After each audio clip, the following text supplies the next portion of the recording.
Hello everyone, thanks for joining us again. My name is Elham and in today's episode, we're doing a part 2 of our Intro to Photography series. Let's get started.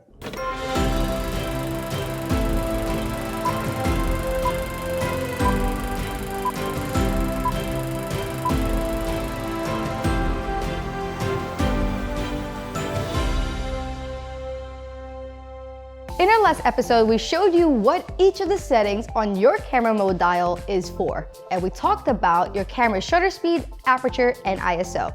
These are the 3 things that determine how much light enters your camera, and they make up the 3 points of the exposure triangle. In order to understand the exposure triangle, we need to understand what the camera is actually doing. The inside of your camera is a black box, meaning there is 0 light. When you're taking a photo, we're gonna capture light or exposure. The amount of light you allow to hit your camera's sensor is all determined by the 3 points of the exposure triangle. In order to get a perfect exposure, you will be balancing each side of the exposure triangle to get the look that you want. This is what's considered shooting in manual. Manual shooting can seem scary, but once you learn it, you'll be shooting in manual all the time. First, we need to talk about proper exposure. How do we know what perfect exposure is? Or how does the camera determine what the perfect exposure is in auto?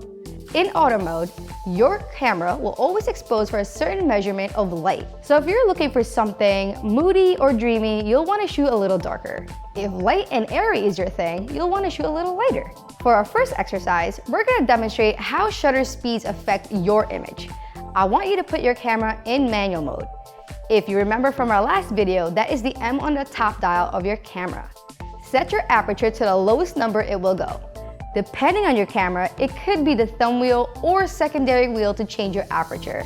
Set your ISO to auto. I'm gonna set my shutter to something slow, like 1/8 of a second. I'm gonna go ahead and use the Canon EOS R6 on a RF50 lens. Now, for those of you who watched the last video, the Nifty 50 is the perfect go-to lens for starting out for portraits or landscape or any type of photo that you're trying to take. I love the Nifty 50, it gets the job done and it's cheap. All right, so I'm gonna have Spencer step in for me and wave, and I'm gonna take a photo. You could already hear the shutter was very slow. And if we take a look, you'll see that the photo is completely blurry. This is due to Spencer's movement as well as any camera shake of me holding it. Let's bump up the shutter speed a little bit to 1/60th of a second and take the same photo.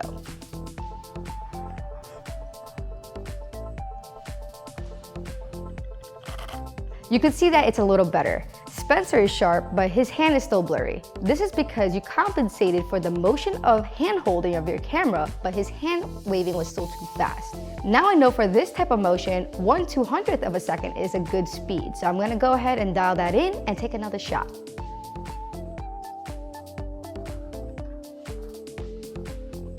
Okay.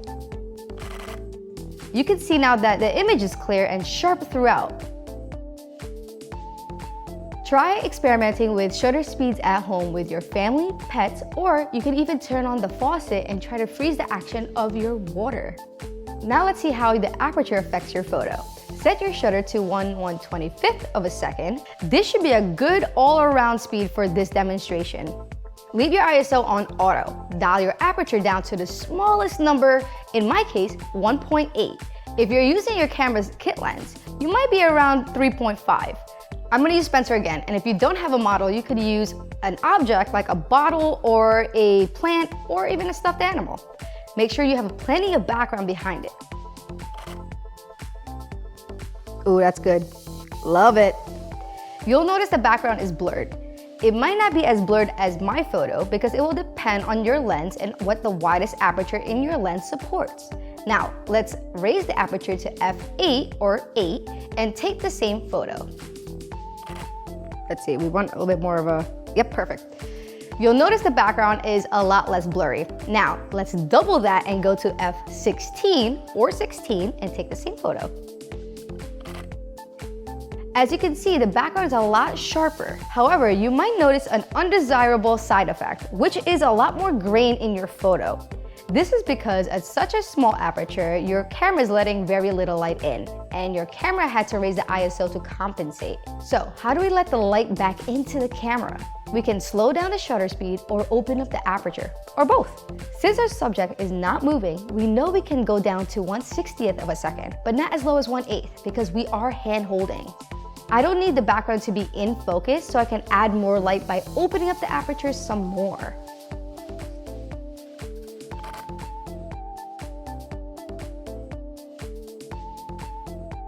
This brings us to the last setting, which is ISO. We left ISO last because that's usually the last thing we want to change. Lower the ISO gives us the cleanest image that requires more light to accomplish that. However, higher the ISO increases the light sensitivity, but the higher the ISO, the more grain and noise we'll get. With your camera set on ISO 100, your camera will produce the absolute cleanest photo.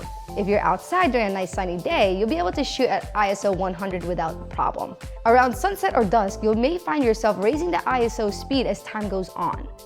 Now that you have an idea of how each point of the exposure triangle affects each other, go out and practice shooting in manual mode. Changing the settings may be slow at first, but the more you shoot, the more of those buttons and settings become muscle memory. With nicer weather a few short months away, we're gonna start planning some in-person workshops and activities. Visit us at our website at centraljerseyartscouncil.org for more details. Be sure to follow us on YouTube, Instagram, and Facebook, the Central Jersey Arts Council. Have a good day, guys.